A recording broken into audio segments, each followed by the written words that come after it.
Just full disclosure, this is a pretty short presentation. This is actually more around like 30 minutes. Plenty of time for Q&A at the end, and be able to go to lunch a little bit early too. So when I signed up to present, I didn't realize it was a 50-minute presentation. Then as I was running through it, instead of just adding a bunch of garbage I didn't think was useful for you guys, I just kind of kept it short. So feel free to go to a different room if you're not here for the I Have an Idea presentation, because that's what this is for. So without further ado, I can get started.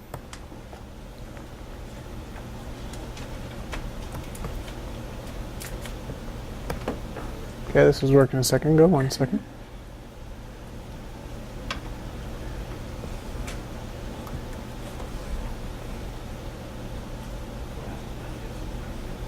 Yeah, that's so true. Let's see if this works. All right, there we go. So who is this guy?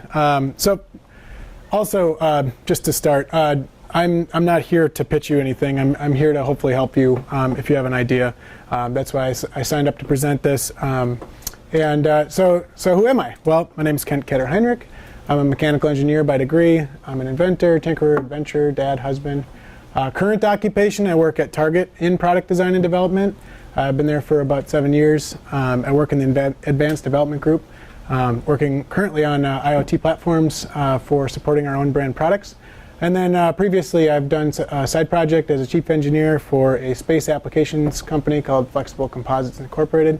I was a mechanical engineer at Lockheed Martin before that. And I have 19 design and 5 utility patents, and most of that is around the consumer space. So I have a little bit of experience here, and hopefully I can share how to do that. This is also about consumer product ideas. If you do have a business idea, like a business-to-business idea, this can be useful for you. However, this is really geared towards consumer products. So feel free to check out a different session if you don't think that's for you. But why did I create this? So like I said, I created this for you guys. A lot of people, when I meet them for the first time, and they find out that I'm in product design and development, it's usually followed up with, hey, I have this idea that's going to make $1 million. And now that for them just having to know me, they're like, oh, well, now that's going to be possible. And like I got the next pet rock idea.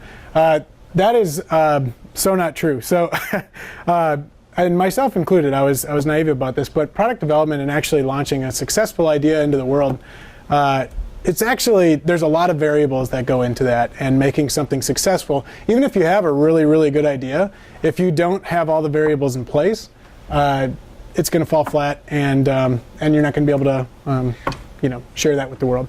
So that's the first and major reason why I did this.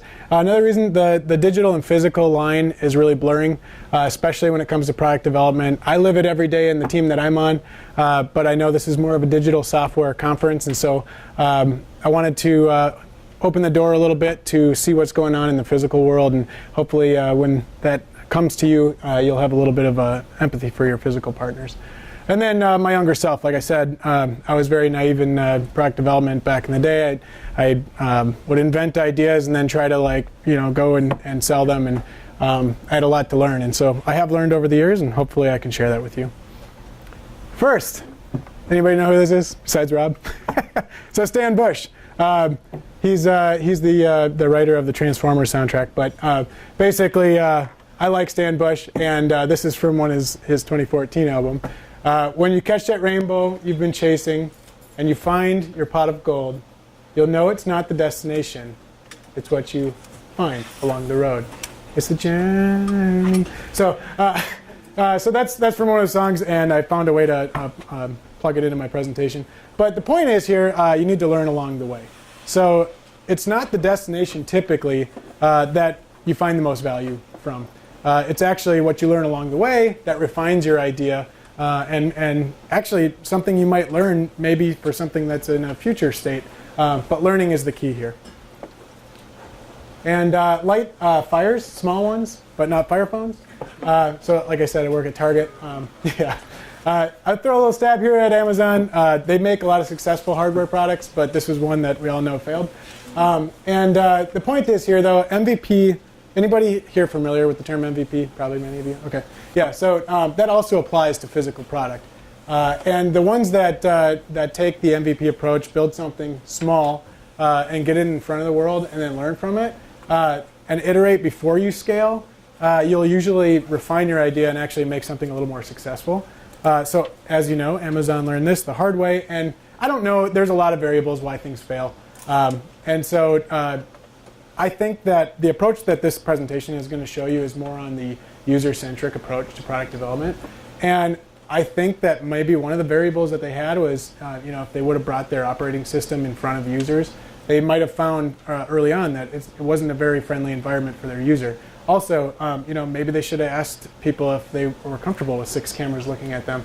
So, a number of reasons, but potentially could have been avoided if they would have followed one of these principles. So, first and foremost, don't be afraid. A lot of people, everyone I meet, they're afraid to even tell me their idea or tell their peers or even their family members. But don't be. It's your idea. There's very few people who have the energy and passion to actually steal an idea and make it successful.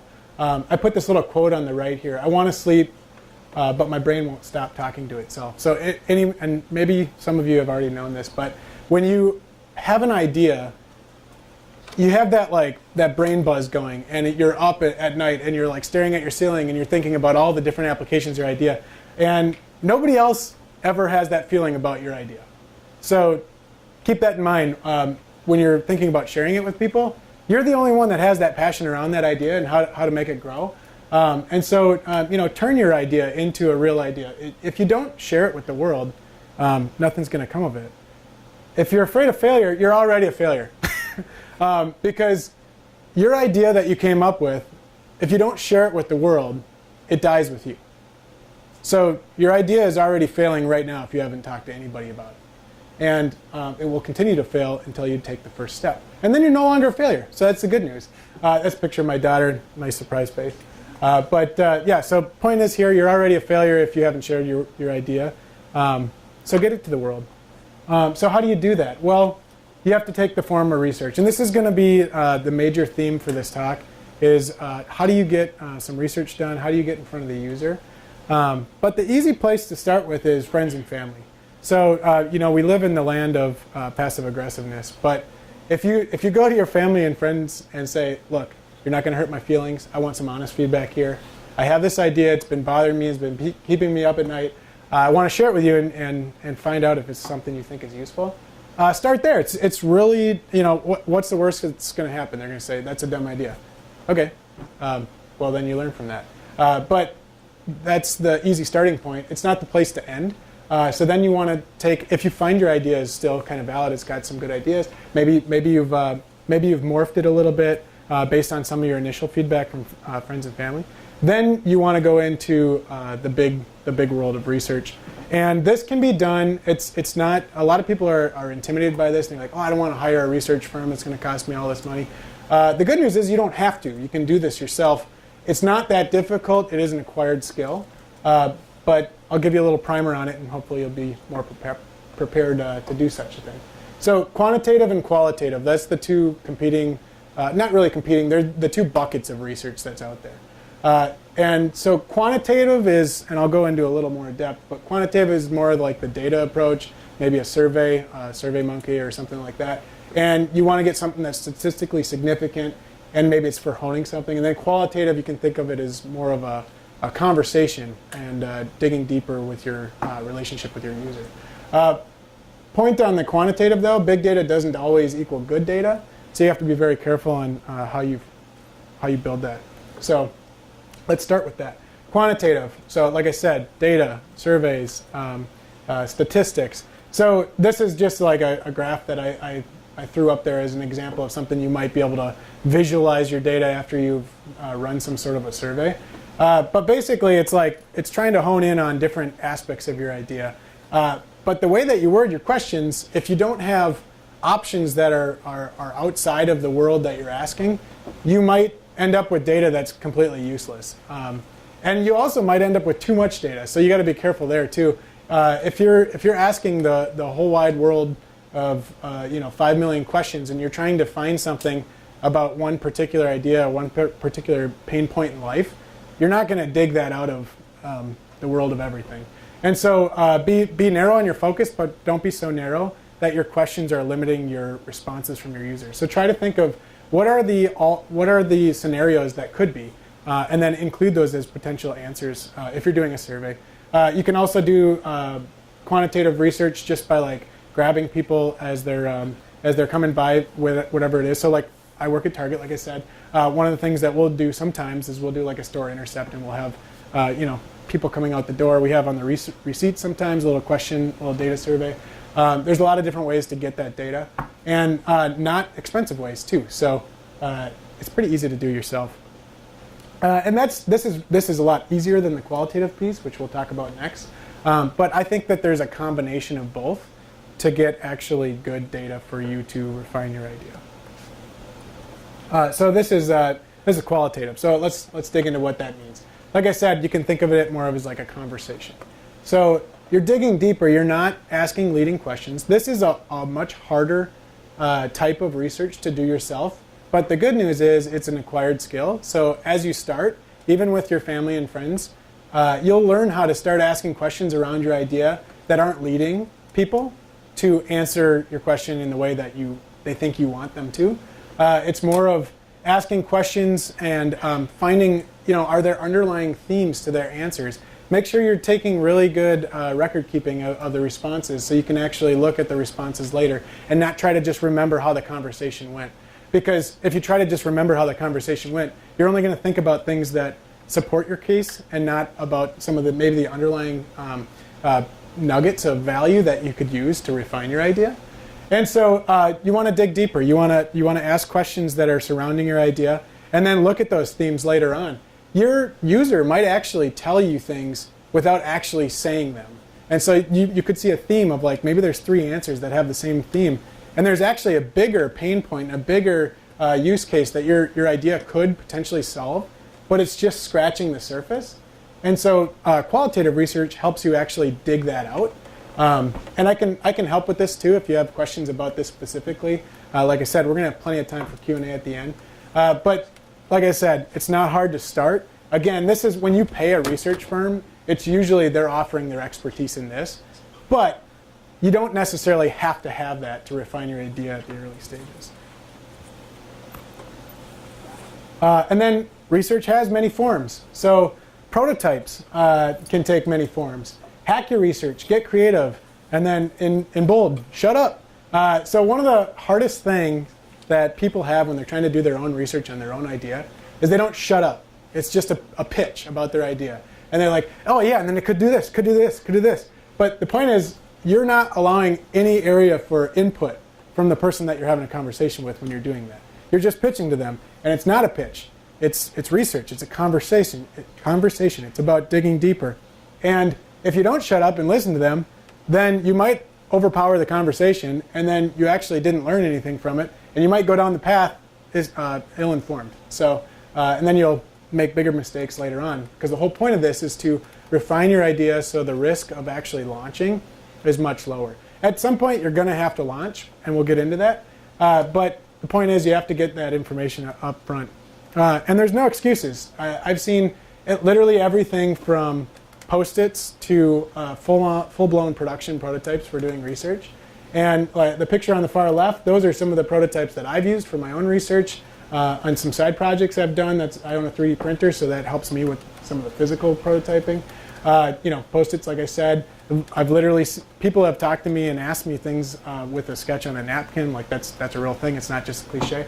And then Arduino, like if you're doing the mix of digital world and a physical world, there's things like Arduino, Raspberry Pi. Particle has a good suite of products too for prototyping.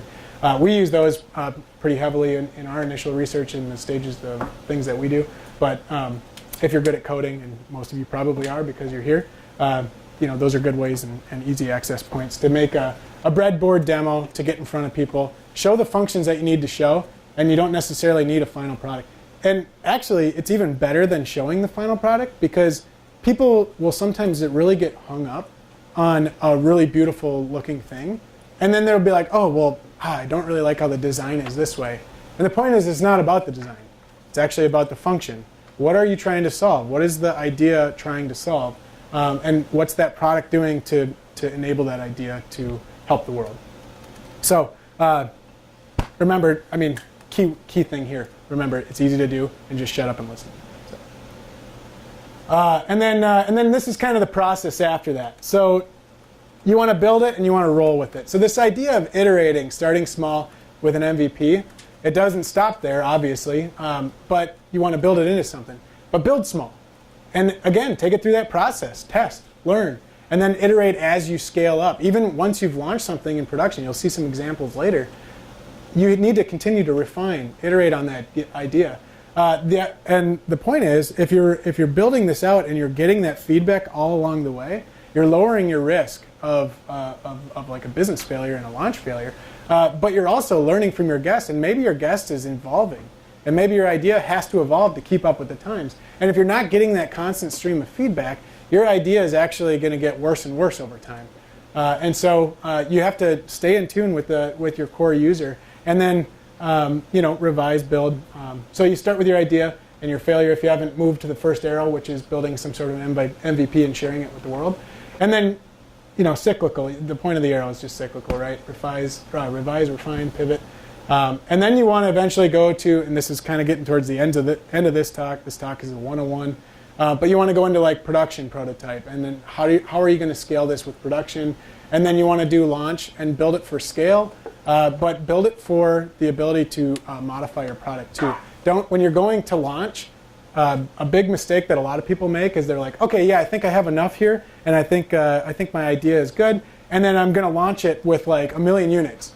And then they'll find some flaw, and they're like, crap, I just bought 1 million units. And so if you launch small, it's easy to make version 2.0 with those changes that you need.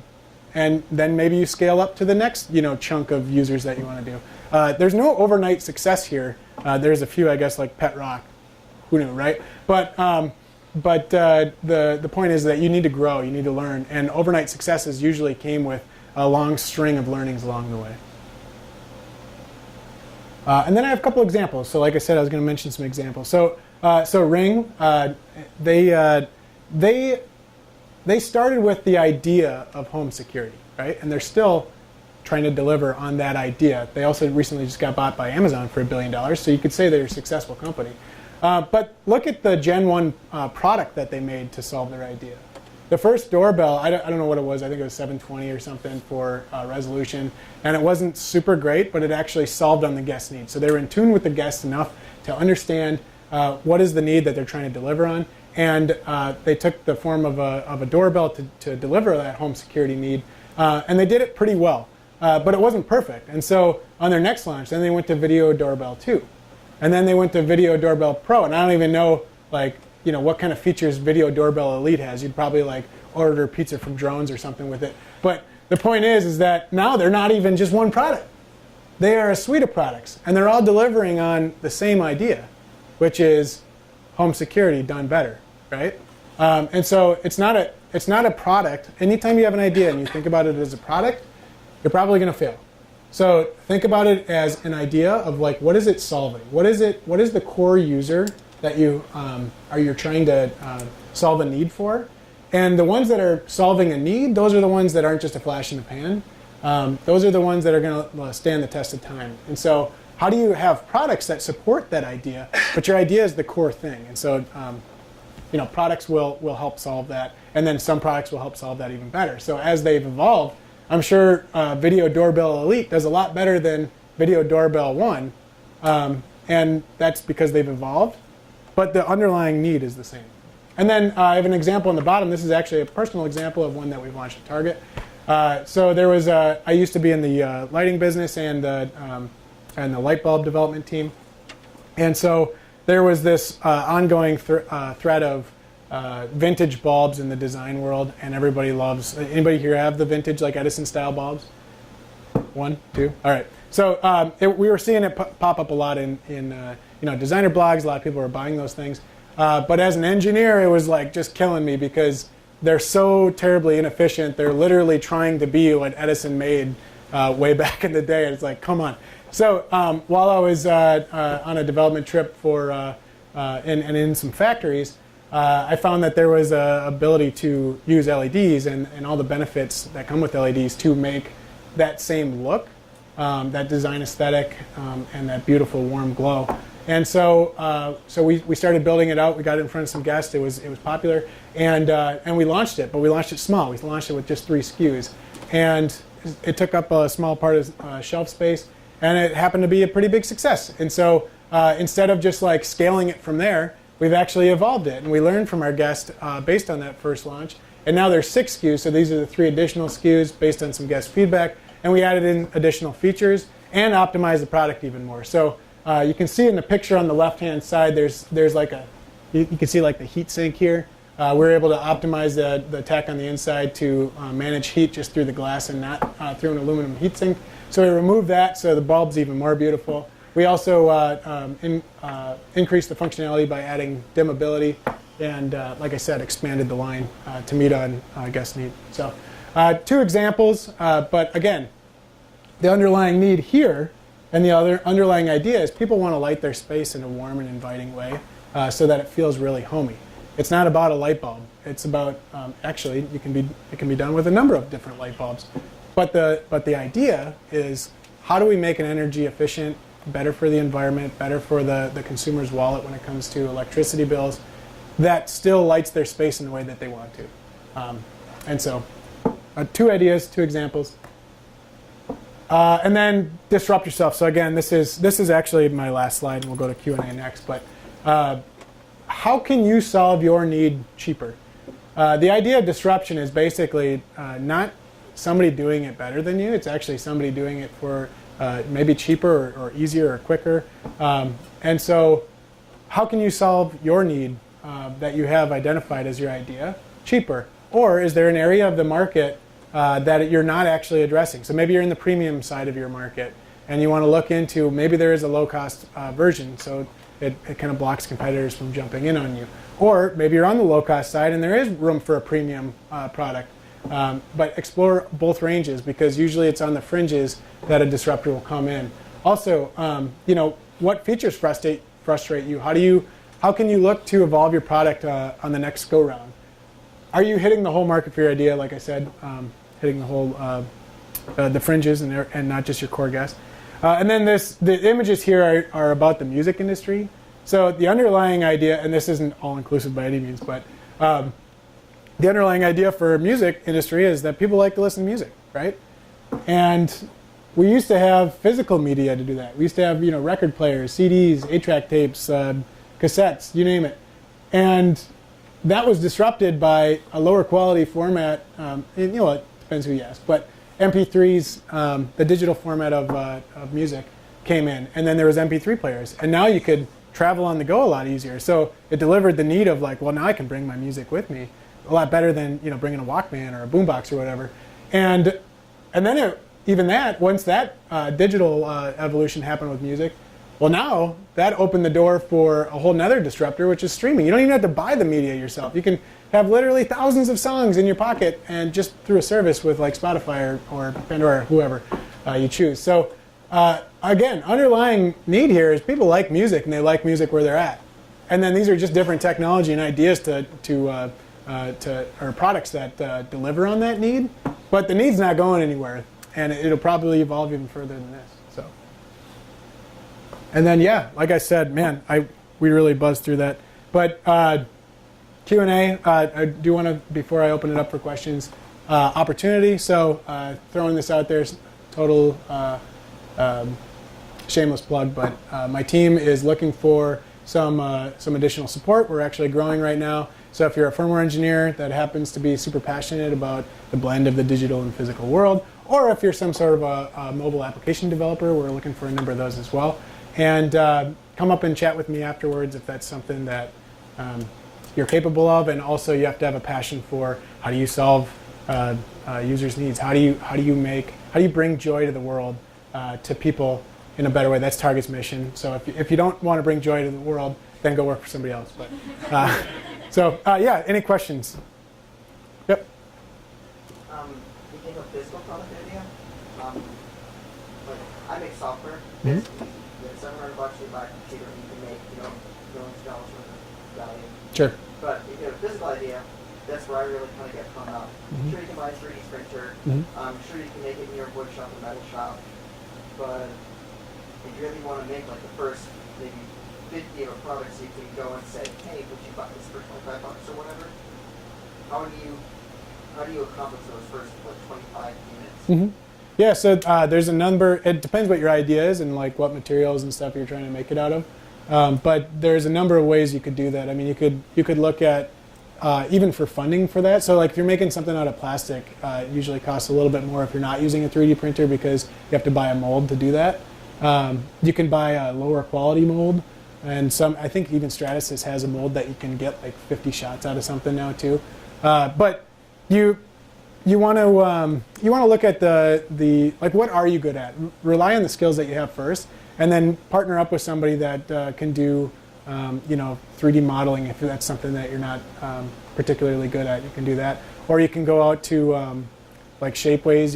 You can use that for getting a relatively low priced offering. So there are shops out there that will. Yep. Okay. Yeah, absolutely. And I mean, you could also talk to.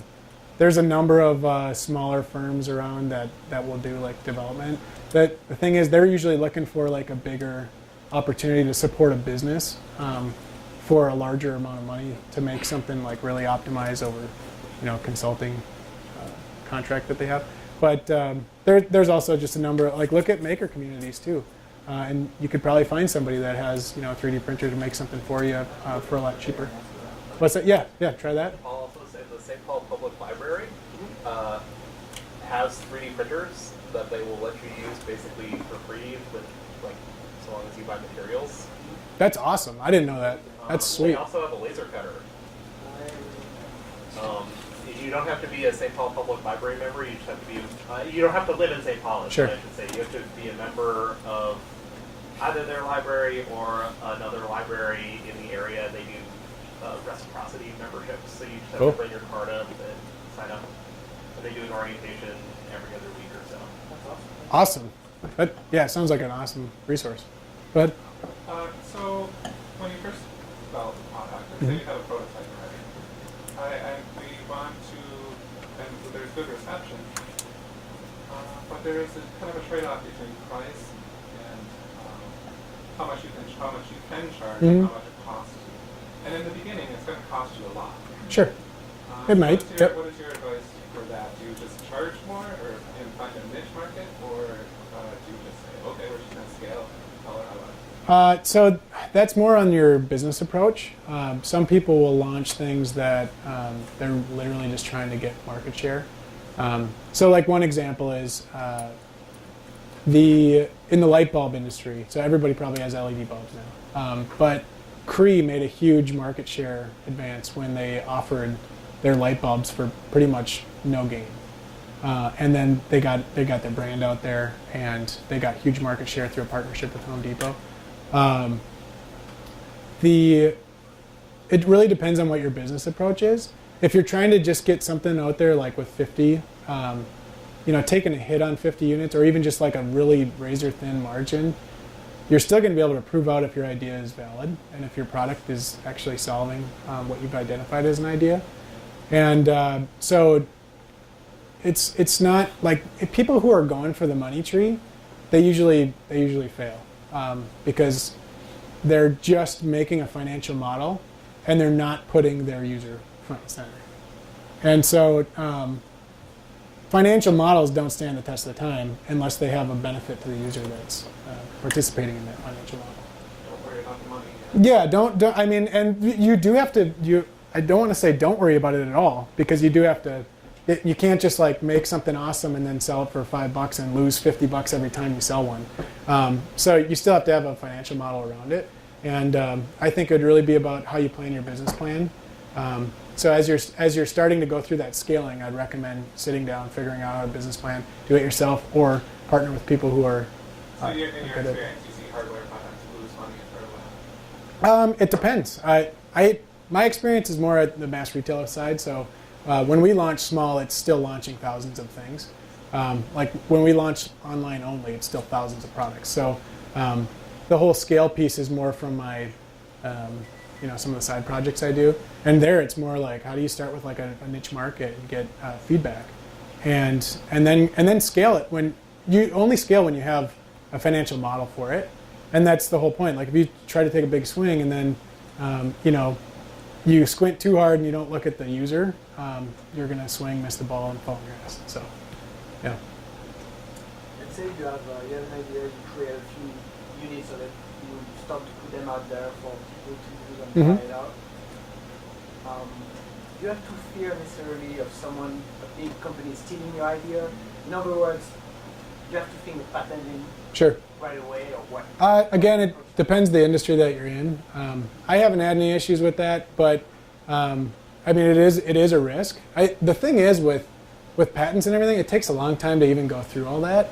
And so for someone to steal it when you don't have it protected, you can write your own patents, by the way. I've done that before.